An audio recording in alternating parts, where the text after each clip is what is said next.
Egypt did not fall in an afternoon. That is the first lie we have to clear off the table. When people say ancient Egypt suddenly collapsed, they usually mean the New Kingdom, the flashy empire of Tutankhamun and Ramesses the Great, the one with gold masks and colossal statues and pharaohs who insisted they were living gods. That empire ran the show for roughly 500 years. And then, over a few generations around 1200 to 1070 BC, the whole imperial machine ground itself into gravel. Nobody woke up to find the pyramids gone. What actually happened is stranger and a lot more human. The richest, most organized state on Earth slowly stopped being able to pay its workers, protect its dead, feed its cities, and trust its own king. It rotted from the account books up. And the wild part is that we can watch it happen, almost month by month, because these people wrote everything down. The empire that looked unkillable. By 1200 BC, Egypt was the closest thing the ancient world had to a superpower that would never end. It had beaten the Hittites to a draw at Kadesh, then signed the oldest surviving peace treaty in history. It ran mines in the Sinai, garrisons in Canaan, and gold routes into Nubia. Grain flowed north on the Nile, tribute flowed south, and everyone agreed that the pharaoh personally kept the sun on schedule. That confidence was baked into the architecture. Pharaohs built in stone specifically, so nothing could erase them. The whole system assumed tomorrow would look exactly like today, forever. The king was called the son of Ra. His job description, taken completely seriously, was to hold back chaos and keep the cosmos running. Egyptians even had a word for that cosmic order: Ma'at, balance and truth, and everything working the way it should. Keeping Ma'at was the pharaoh's whole reason to exist. Here is the problem with building your entire civilization on the phrase, "this will last forever." You stop noticing when it stops being true. Egypt had grown so used to winning that it had no plan for the day the winning stopped. And when Ma'at started to slip, when the floods failed and the payroll bounced and the king got knifed in his own bedroom, the crisis was not just political. It felt like the universe itself coming unglued. The day was coming from about 6 directions at once, and every one of them chipped at that promise of eternity. The Nile broke its promise. Egypt had one non-negotiable rule. The Nile floods every summer, drops rich mud on the fields, and everybody eats. No flood, no food. Too much flood, drowned fields, also no food. The entire economy balanced on a river, doing the same predictable thing every single year. Around the end of the Bronze Age, that predictability wobbled. Scientists have pulled the story out of some genuinely strange places. Pollen trapped in the sediment of the Sea of Galilee shows the eastern Mediterranean drying out sharply between roughly 1250 and 1100 BC. Oxygen isotopes in cave formations, ash layers, and dust records point the same direction. Colder, drier, meaner weather across the whole region for well over a century. For Egypt, drier weather in East Africa meant weaker Nile floods. Weaker floods meant thin harvests. And thin harvests are not a one-year problem when you are feeding a giant state payroll of soldiers, priests, and tomb builders, who all expect to be paid in grain. You can actually see the panic in the paperwork. Grain prices in Egypt spiked to punishing levels during the reign of Ramesses III, and stayed high for decades afterward. Some records suggest the price of a sack of emmer wheat roughly doubled, and then kept climbing, staying elevated well into the next century before it finally settled. A staple that should have been cheap became something people hoarded and fought over. When the price of your literal money, which was grain, goes vertical and stays there, you are not having a bad year. You are having a bad century. And this was not one drought you could ride out with a good year of savings. Egyptian granaries were built to smooth over the occasional lean season, one bad flood followed by 3 good ones. They were never designed for a slow, grinding, multi-generation squeeze where the good years just stopped showing up on schedule. The state kept spending as if the old normal would return any minute. It did not. The famine in the fields quietly became a famine in the treasury. And a state that cannot fill its granaries, cannot pay anyone, cannot fight anyone, and cannot pretend for very long that the God King still has the situation under control. The whole neighborhood caught fire. Egypt did not fall alone. It fell inside the biggest system-wide crash the ancient world ever saw. And that context matters, because Egypt's collapse is partly the story of its neighbors dragging it down. Around 1200 BC, the eastern Mediterranean was a tight web of kingdoms that all depended on each other. The Mycenaeans in Greece, the Hittites in Anatolia, the wealthy trading cities of the Levant, and Egypt all traded copper, tin, grain, gold, and letters constantly. Bronze itself was the catch. You cannot make bronze without both copper and tin, and the tin often came from hundreds of miles away. Every sword and plow in the region depended on long, fragile supply lines. Then, in the span of maybe 2 generations, most of it burned. The Hittite Empire vanished. Mycenaean palaces went up in flames and were never rebuilt. Trading cities all along the coast were destroyed, some more than once. The most haunting evidence comes from Ugarit, a rich port city in what is now Syria. Its last king wrote desperate letters begging for help, and some were literally still sitting in the kiln, unfired, unsent, when the city was overrun and burned. In one, the king writes that enemy ships have appeared, that his own troops are away in Hatti, and his own fleet is off in Lycia, and that his country has been left defenseless. The letter is basically a scream for backup that never came. Ugarit was destroyed and never reoccupied. That kiln full of pleading tablets is one of the eeriest things in all of archaeology. A city's final voicemail, preserved by the same fire that killed it. When your entire trading world burns down, you lose the copper, the tin, the markets, the allies, and the tribute all at once. Egypt suddenly had to survive on its own, in a drought, surrounded by refugees and raiders. There is a detail here worth sitting with. Right before the end, this region was more connected than it had ever been. Shipwrecks from the period, like the one found off Ulu Burun on the Turkish coast, were floating treasure chests, carrying goods from at least 7 different cultures at once. Copper from Cyprus, tin from far to the east, ebony from Africa, amber from the Baltic, pottery from Greece, and Canaan. That interconnection was a strength right up until the moment it became a fatal weakness. When everything depends on everything else, one collapse pulls the next one down with it. The same trade web that made everyone rich became the wiring that carried the crash from kingdom to kingdom. Egypt was plugged into that web as deeply as anyone. The Sea Peoples and the war Egypt bragged about. Out of that chaos came the Sea Peoples, and they are exactly as mysterious as they sound. The Egyptians named several groups: the Peliset, the Jeker, the Shekelesh, the Denyen, the Weshesh, but nobody is totally sure where they all came from. The best current thinking is that they were not one invading army at all. They were a mix of displaced populations, raiders, and whole migrating families, people who had been shaken loose when their own homes collapsed, now moving by land and sea looking for somewhere to live. Ramesses III met them around 1177 BC, and he wanted everyone to know he won.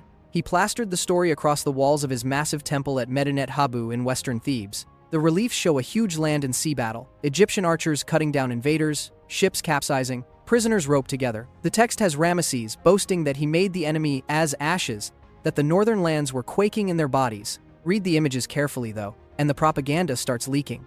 In the carvings, the invaders arrive with ox carts full of women and children. That is not a raiding party, that is a migration, families looking for a new homeland. Ramesses did stop them from conquering Egypt itself, which is genuinely impressive. But "we stopped them" is doing a lot of quiet work. Right after this supposed total victory, Egypt lost its grip on Canaan, and the Peliset, almost certainly the people the Bible calls the Philistines, settled right there on Egypt's former doorstep. You do not usually let the people you turn to ashes move in next door. The cost was not just the land Egypt lost. Fighting off a migration is ruinously expensive. You have to feed an army, arm it with bronze that is getting scarcer by the year, garrison the frontier, and do all of it during a food crisis. Ramesses III also had to fend off waves of Libyans pushing into the western delta, fighting them in at least 2 major campaigns. Win or lose, every one of these wars drained grain and metal out of a treasury that was already running dry. Egypt kept notching victories on temple walls while quietly going broke to pay for them. That is the oldest trap in empire: winning the battles and losing the balance sheet. So Medinet Habu is a victory monument with a hole in the middle. Egypt survived the punch. It did not survive what the punch cost. The first labor strike in recorded history. Here is where the collapse gets weirdly relatable, and it comes from one of the best documented small towns in the ancient world. Deir el-Medina was a village of specialist craftsmen, the artists and stonecutters who carved and painted the royal tombs in the Valley of the Kings. These were elite workers, and the state paid them in grain rations, delivered on a schedule. Because they were literate, they recorded everything: work logs, love poems, sick days, complaints, gossip, and, crucially, when their pay was late. In year 29 of Ramesses III, around 1157 BC, the pay was very late. The grain simply did not arrive. So the workers did something no record had ever described before. They put down their tools, walked off the job, and staged a sit-in at the mortuary temples, refusing to move until they were fed. One scribe named Amenacht wrote it down plainly.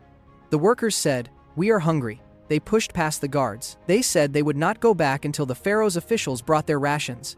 Think about what that means. This is the wealthiest state on the planet, and it cannot reliably feed the small handful of elite craftsmen building the king's own eternal resting place. The record, often called the Turin Strike Papyrus, catches the workers saying they had come to this point driven by hunger and thirst, that they had no clothing, no oil, no fish, no vegetables. One line has them crying out that they are dying, right there at the temple gates.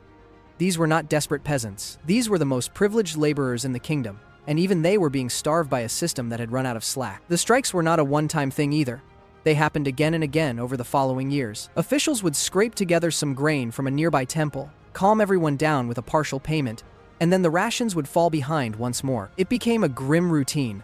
The workers learned that the only way to get paid was to stop working and make a scene. That is what a payroll crisis looks like from the inside. Not a dramatic announcement, just an endless cycle of, "The check is coming, we promise," until nobody believes it anymore. The strikes at Deir el-Medina are the collapse in miniature. The pharaoh was still a god on the temple walls.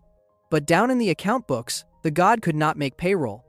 When the dead got robbed, if you want to know how much a society respects its rulers, watch what happens to their tombs. In New Kingdom Egypt, robbing a royal tomb was about the worst crime imaginable, spiritual treason against a god king. For centuries, the system mostly held. Then, in the late Ramesside period, the tombs started getting cracked open, and not by outsiders, by insiders, by the very officials and workers whose job was to protect them. We know the grimy details because of the tomb robbery trials, recorded on papyri from around 1110 BC and after, during the reign of Ramesses IX and beyond. Investigators caught gangs who had tunneled into royal and noble tombs, smashed the coffins, stripped the gold, and burned the mummies to get at the jewelry faster. One confession, from a stonemason named Amon Panifer, survives in chilling detail. He describes robbing the tomb of a king and queen, breaking through, finding the royal mummies laden with gold and amulets, stripping everything off both bodies, setting fire to their coffins, and walking away with the loot. Then he mentions, almost casually, that when he later got arrested,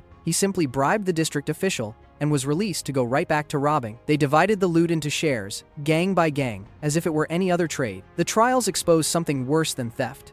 They expose a network.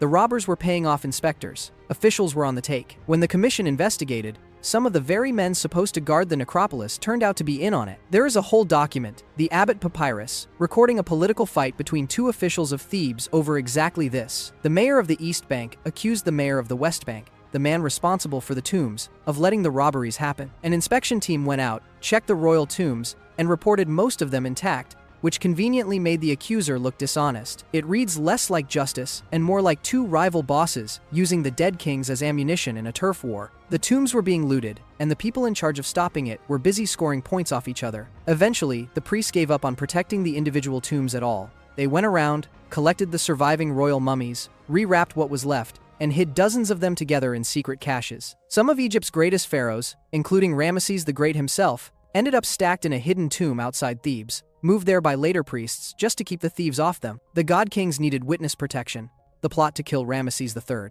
The corruption was not just at the bottom, it reached all the way into the king's own bedroom. Late in the reign of Ramesses III, a group inside the royal palace tried to assassinate him. We know because they wrote up the trial. The judicial papyrus of Turin, along with related documents, lays out the whole conspiracy. It was organized inside the harem by a secondary wife named Ta, who wanted her son Pentaur on the throne instead of the chosen heir. She recruited officials, harem staff, and even army people. They tried to use written spells and wax figures to help pull it off, because in ancient Egypt, magic counted as a real weapon. The trial documents are almost darkly funny in their bookkeeping. Dozens of people were charged. The judges convicted them in batches, and the records note the sentences bluntly. Some were forced to take their own lives. Some had their noses and ears cut off. A few of the judges themselves got caught partying with the accused women during the trial, and were punished for it. Even the names of the guilty were altered in the record to curses. So a man called something like Ra loves him was rewritten as Ra hates him. The state was so rattled it went after people's names. For a long time, nobody knew whether the plot actually succeeded or just got caught in the planning.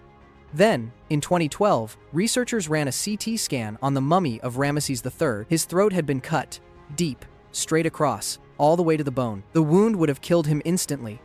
A small amulet had been tucked into the wound by the embalmers, apparently to heal him in the afterlife.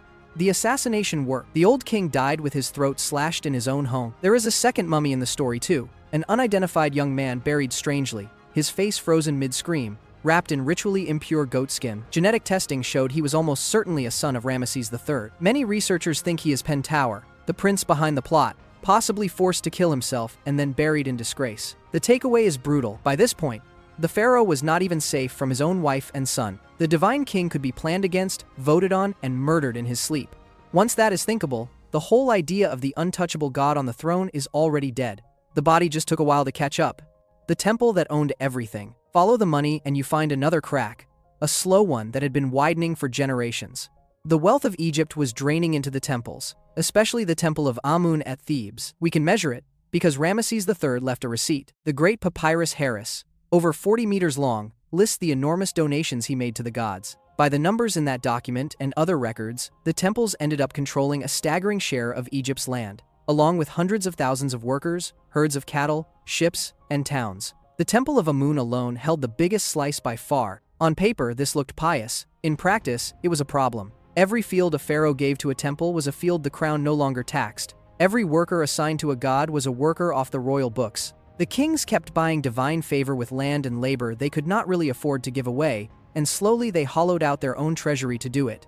There is a nasty feedback loop hiding in that generosity. A weak king needs the gods on his side more than a strong one does, so he donates more to look pious and legitimate. But every donation makes the crown poorer and the temple richer, which makes the next king weaker still, which makes him donate even more. Round and round it goes. The pharaohs were, in effect, paying protection money to their own priesthood, and the price kept going up. The priesthood of Amun, meanwhile, turned into a hereditary power block. The high priest of Amun at Thebes accumulated so much land, grain, and manpower that he became a rival to the king in everything but the crown. The job stopped rotating among appointees and started passing from father to son, which is how you can tell a religious office has quietly become a dynasty. Control the biggest temple, control the biggest granaries, and in a country where grain is money, you control the bank. Eventually, one high priest, a man named Herihor, started using royal titles and writing his name in a royal cartouche right there in the temple, ruling the south while a pharaoh sat far away in the north. Nobody staged a coup. The priests just quietly became the government while the kings were distracted. 9 kings named Ramesses and none of them help. The new kingdom's last stretch is a grim little comedy of succession. After Ramesses III, Egypt got a run of kings all named Ramesses, from the 4th through the 11th. Most of them ruled briefly, achieved little, and left the country weaker than they found it. Each short reign meant another round of expensive funerals, another set of officials jockeying for position, and less continuity to hold the state together. A boy king or a tired old one cannot ride herd on ambitious priests and generals, and the more the crown wobbled, the more everyone below it started quietly building their own little power bases. Because who wants to bet their future on a king who might be dead within the year? The empire abroad was already gone. The gold from Nubia dried up as Egypt lost control of the trade routes south. Foreign groups, especially Libyans, kept pressing into the delta, and increasingly the Egyptian army was itself made up of Libyan and other foreign soldiers, which meant loyalty was never guaranteed. By the reign of the last Ramesses, the country had effectively split in two without anyone declaring it. The high priests of Amun ran the south from Thebes. A line of officials ran the north from the delta. The pharaoh was a name in the middle, respected on the walls, ignored in practice. This is the period Egyptians themselves later remembered with a phrase that translates roughly to a time of great upheaval, when the normal order came undone. There was even a document from around this time, a report called the Tale of Wenamun, about an Egyptian official sent abroad to buy cedar timber for the sacred boat of Amun. It is a tour of Egyptian humiliation. He gets his money stolen at the very first port. When he finally reaches the ruler of Byblos, a city that would once have jumped at an Egyptian request, the prince makes him wait for weeks, and then flatly demands payment up front, pointing out that his ancestors served Egypt because Egypt paid well, and those days are over. Wenamun has to send home for more silver. He gets chased by pirates on the way back. Whether the tale is fact or clever fiction, the message is the same, and everyone at the time would have understood it. Egypt's word no longer carried weight. Foreign rulers had done the math and figured out that the god king in the south was broke and far away. The superpower had become the guy nobody returns calls to. So what actually killed it? Here is where I have to be honest, because the honest answer is more interesting than a single villain. There was no one cause. Anyone who tells you Egypt fell because of the sea peoples, full stop, or because of drought, full stop, is selling you a bumper sticker. What really happened was a pileup. A changing climate weakened the Nile floods. Thin harvests sent grain prices through the roof. The trading world Egypt depended on collapsed, cutting off copper, tin, allies, and tribute. Migrating peoples smashed into a system already under strain. Expensive wars drained the treasury even when Egypt won them. Land and workers kept bleeding into tax-exempt temples until the crown could not pay its own people.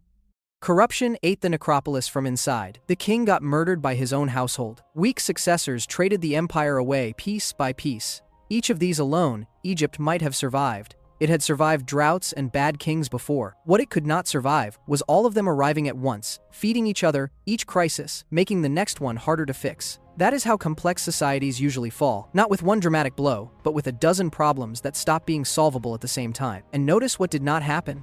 Egypt did not disappear. The temples stood, the language survived.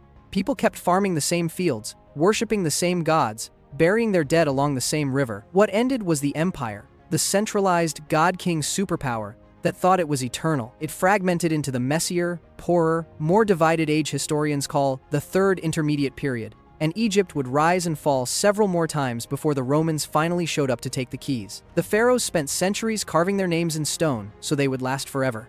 In the end, the stone outlasted the power. Their tombs were robbed, their bodies were rewrapped and stuffed into a hidden pit by nervous priests, and their eternal empire ran out of grain to pay the guys carving the tombs. Turns out, even a god king has to make payroll, and when the grain stops showing up, the gods go on strike right along with everybody else.